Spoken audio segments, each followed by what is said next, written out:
స్తుతించే వారిగా మనము. హల్లెలూయా. ఇప్పుడు దేవుడి కరములు చాపి దేవుడి ఒక శోభాతిశయ కరముగా నిన్ను చేయాలి అంటే ఆయన చేతులు నిన్ను పట్టుకుని దీవించి నడిపించాలి అంటే మన దగ్గర ఏముండాలంట? స్తుతి ఉండాలి. మన ఇంట్లో ఏముండాలి?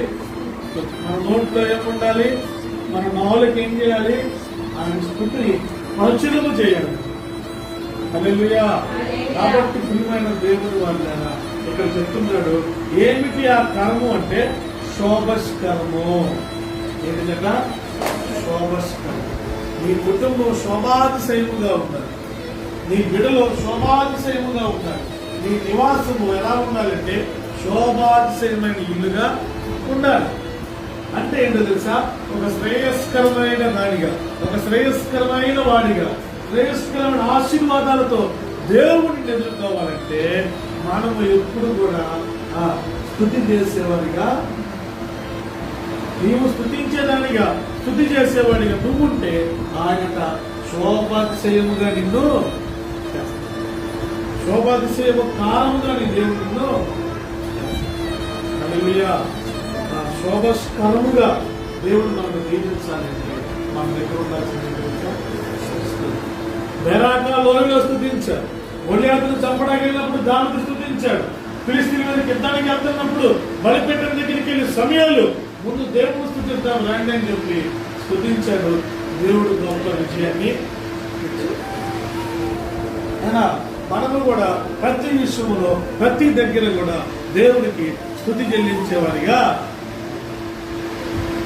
అప్పుడు నీ ఇల్లు నీవు నీ కలిగినంతా కూడా ఏ జనంగా మారిద్దట? శోభాస్కరముగా. ఈరోజు అన్ని రకాలు మన దగ్గర ఉన్నాయి. అన్ని మనం అనుకుంటా ఉంటాం ఈ కరంగా మనం ఉన్నాం. దీవునికరంగా ఉన్నావా? మేలుకరంగా ఉన్నావా? ఆశీర్వాదకరంగా ఉన్నావా? ఒక అభివృద్ధికరంగా ఉన్నావా? ఇవన్నీ మనకు అర్థం కాదు. దేవుడు చెప్తున్నాడు శోభాస్కరముగా నువ్వు ఉండాలి అంటే నీతి, యథార్థత, ఇన్ ద సేమ్ టైం స్తుతి.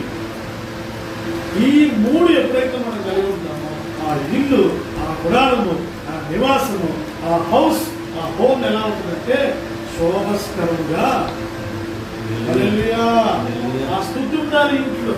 ఈ ఇంట్లో ఎప్పుడు కూడా అల్లర్లు ఉండకూడదు, తగాదాలు ఉండకూడదు, అసమానమైన మాటలు మన ఇంట్లో ఉండకూడదు.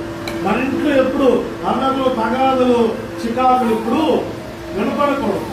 మన ఇంట్లో శోభస్కరముగా, మన ఇల్లు శోభాతిశయముగా అంటాడు, శోభాతిశయముగా కారణముగా అంటాడు. హల్లెలూయా. ఇవన్నీ మన ఇంట్లో ప్రభు మనకి అనుగ్రహించుగాక.